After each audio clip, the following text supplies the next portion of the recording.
The Financial Action Task Force is the body dealing with money laundering and terrorist financing globally.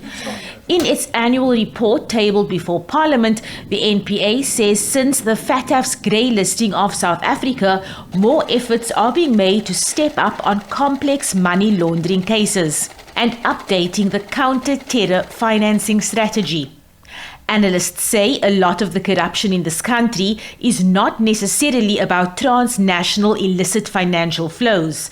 But one body, Corruption Watch, says more research is needed to uncover the depth of South Africa's role in the funding of global terrorism. But we know increasingly that we do have this issue around organized crime and syndicated criminal activity, even at local levels. So we have local syndicated crime, which is linked to transnational crime. Those funds need to be banked. So people go through the banking system, people take money out of the country. So then you're dealing with a situation of illicit financial flows. So, these things are not unconnected.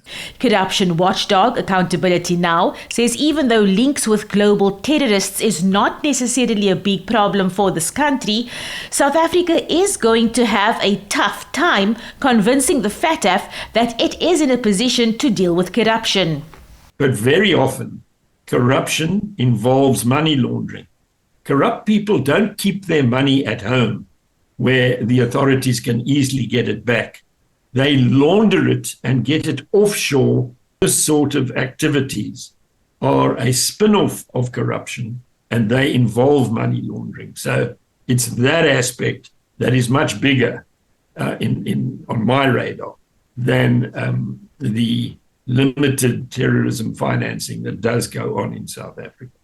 Labour Federation COSATU says while progress has been made in tightening legislation, the country will not get off the grey list anytime soon. Quite clear, until they see law enforcement actually implementing it and seeing people go through trial, getting convicted, going to prison, assets being attached, they're not going to do it. So we've done half the equation of fixing the laws. But in terms of people going to prison, we're far behind in that front. Park says with the slow rate of economic growth in the country and the knock-on effect greylisting has for investment in South Africa, government needs to get its act together. Abra Barbia, SABC News, Parliament.